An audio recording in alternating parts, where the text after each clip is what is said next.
Mesdames et messieurs, voici les récipiendaires 2021.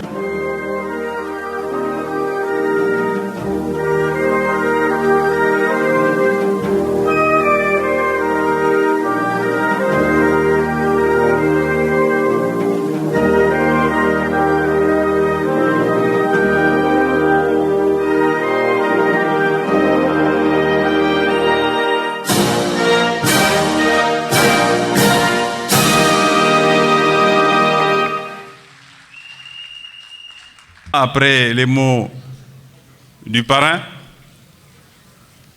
qui est un collaborateur avec qui il est agréable de travailler et que je félicite ici avant même certainement de devoir revenir dessus. Vous avez fait la marine marchande, mais parfois je me dis, est-ce qu'il n'est pas passé par le moule militaire? Parce que je retrouve en vous des valeurs dans lesquelles on nous a moulés alors que nous avions 11-12 ans à l'école militaire. C'est-à-dire le respect de la hiérarchie, de la collaboration, et ce qui ne fait diminuer en rien à vos mérites et aux positions qui sont censées être les vôtres. Sachez-le, je ne l'ai jamais dit que c'est quelque chose que je loue, que j'ai remarqué. Il n'y a rien de tel dans le travail que, je dirais, la vérité, mais la loyauté. La loyauté est capitale.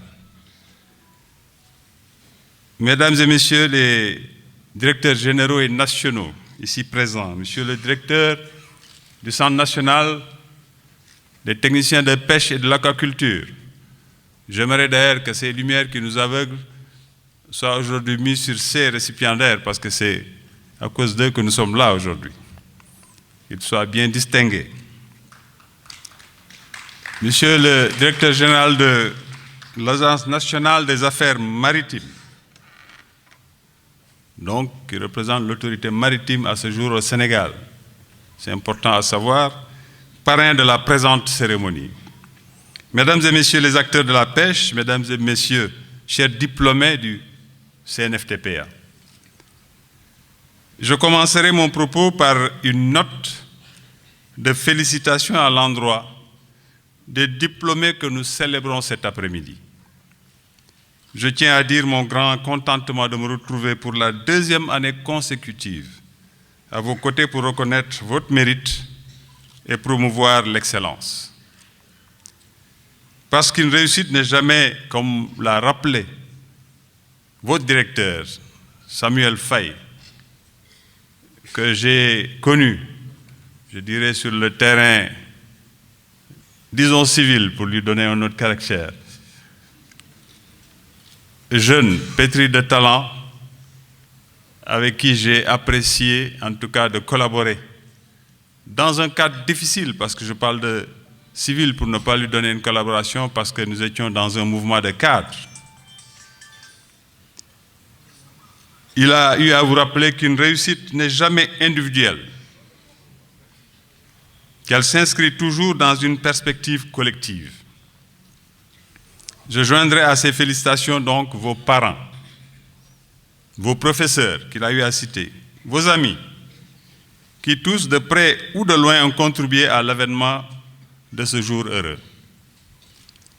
La cérémonie qui nous réunit ce jour nous invite à réfléchir ensemble sur les multiples défis. Il en a parlé de l'employabilité. Dans le secteur qui est le nôtre et que l'on appelle aujourd'hui économie bleue, j'espère que ça ne restera pas pompeux seulement et que progressivement nous rendrons cette économie réelle.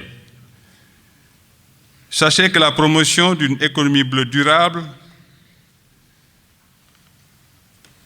constitue pour notre département un levier stratégique permettant de construire une économie émergente qui répond aux besoins actuels sans compromettre les possibilités offertes aux générations futures.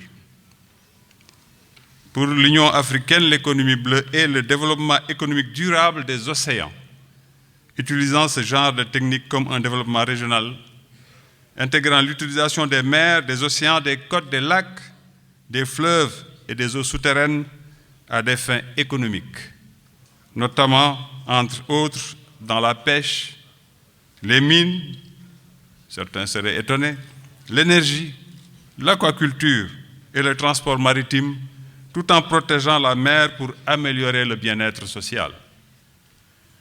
Autant dire que l'économie bleue recèle pour vous diplômés plusieurs opportunités, transversales que votre formation et votre sens de l'adaptation doivent vous permettre de saisir. Votre parrain diplômé du CNFTPA est aujourd'hui directeur national d'une agence sur décret présidentiel. Vous voyez un peu que rien ne vous est interdit en termes de projection professionnelle. En effet, votre défi sera de vous adapter constamment et de booster votre employabilité pour aller saisir les multiples opportunités offertes par un marché de l'emploi en perpétuelle mutation. Dans son discours inaugural, le Dr Diouf a partagé de précieux conseils pour optimiser vos chances d'insertion. Je vous lance la même invitation à croire en votre potentiel et à rester convaincu que notre économie en quête d'émergence a besoin de vos compétences et talents.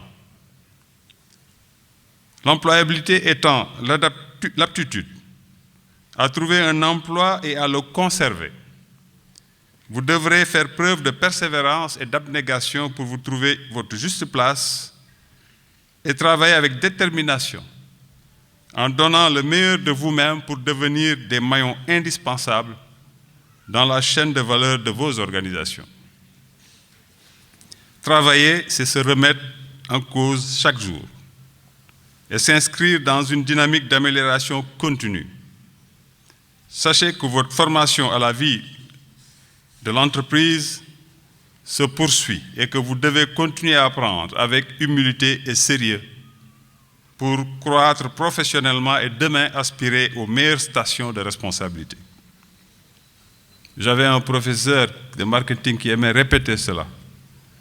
Le jour où vous sentirez que vous êtes performant, vous êtes bon, etc., c'est que vous avez atteint déjà l'obsolescence. Vous êtes dépassé. Donc, constamment vous remettre en cause. Le chemin ne sera pas de tout repos. Et certains jours, l'abattement, le découragement, la lassitude vous tendront la main. Refusez cette main tendue et construisez-vous un esprit fort et portant, en partant constamment en bandoulière votre foi, votre dignité et votre endurance. En mer calme comme en mer agitée, restez serein, en gardant à l'esprit ces paroles de l'ancien président Abdou Diouf. Ce n'est pas le chemin qui est difficile, mais le difficile qui est le chemin. L'un des principaux défis qui vous interpelle sera de renouveler constamment vos savoirs, savoir-faire et savoir-être dans la vie active. En effet, face aux multiples défis du changement climatique, de la pollution des océans et face au phénomène mondial de raréfaction des ressources halieutiques et végétales, marines ainsi que la problématique de l'exploitation des ressources minières et gazières, il est plus que jamais nécessaire de réinventer vos métiers et de vous positionner en apporteur de solutions à travers des choix de carrière qui s'offrent à vous et qui vous conduiront demain à servir dans l'administration, dans le secteur privé, mais également en qualité d'entrepreneur, dirigeant de jeunes start-up qui créent de la valeur et qui impactent positivement l'environnement économique. Aujourd'hui, plus que jamais, le Sénégal attend vos solutions entrepreneuriales. Les multiples réformes intervenues dans vos programmes de formation et le nouveau plan stratégique du CNFTPA en cours de validation vous invitent à suivre ces nouvelles pistes et à saisir les multiples opportunités induites par ces transformations contemporaines et futures. Pour rappel, l'année passée, dans mon discours à l'occasion de la cérémonie de remise des parchemins, j'avais demandé à la direction du CNFTPA de renforcer ses contenus pédagogiques pour aller dans le sens de promouvoir une culture entrepreneuriale forte et pourvoyeuse d'emplois. Je suis heureux de voir que cette invitation a été suivie et que les nouveaux référentiels de formation permettront à terme de former plus d'entrepreneurs et de dirigeants d'entreprises du secteur privé. Bleu.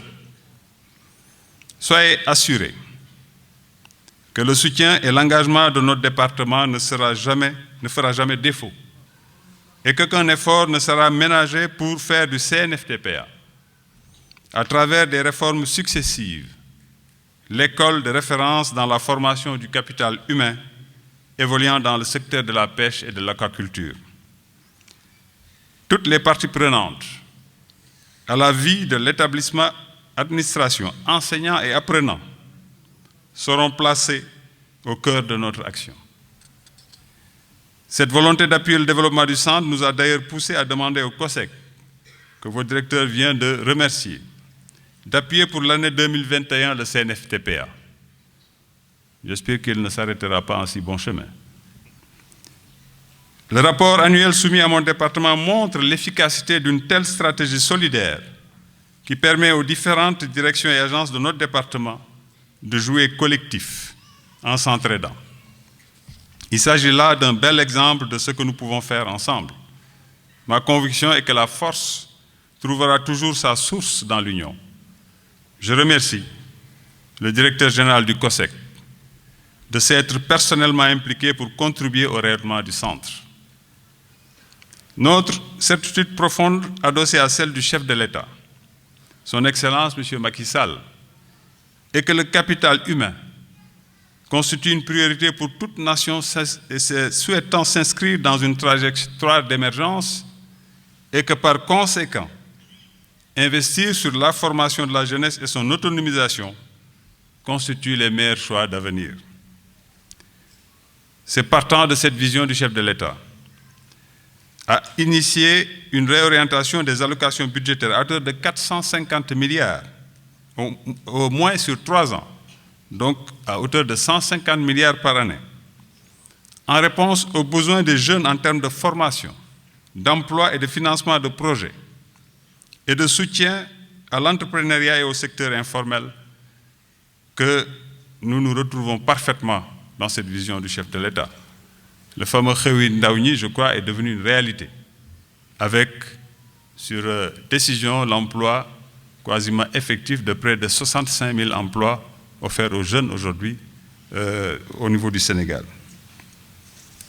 S'inscrivant dans cette dynamique, j'ai instruit les responsables de mon département de travailler à la mise en place d'un dispositif d'insertion et d'accompagnement à l'endroit de nos diplômés. Notre action à ce niveau est discrète car, comme le disait l'autre, c'est dans la discrétion que s'opèrent les actions les plus concluantes. Mais elle sera efficace, Inch'Allah, car notre sensibilité particulière sur la question d'éducation et de formation et notre connaissance des enjeux actuels et futurs nous invite à investir prioritairement en chacun d'entre vous qui êtes le Sénégal d'aujourd'hui et celui de demain. Chers diplômés, je ne saurais terminer ce propos sans saluer le choix judicieux placé en la personne de votre parrain, M. Achille Massamba Edouard Gueye, alumni de l'école, je ne connais pas l'EATOM, vous nous en avez pas parlé, qui est devenu l'actuel CNFTPA. À travers sa brillante et remarquable carrière, il vous invite à l'excellence et au travail. J'en ai parlé tout de suite, M. Achille Gueye est connaisseur de son secteur et de son domaine, mais il pratique avec humilité. Et cela lui donne une efficacité peut-être qu'il n'entrevoit pas toujours. Je vous encourage à continuer comme cela, car je ne vois point de regret au bout. Puisse son cursus et son exemple vous inspirer et guider votre parcours, chers diplômés. Recevez mes chaleureux vœux de réussite et plein épanouissement professionnel, social et familial. Bienvenue dans votre grande famille, celle de la Grande Bleue, et merci de votre aimable attention.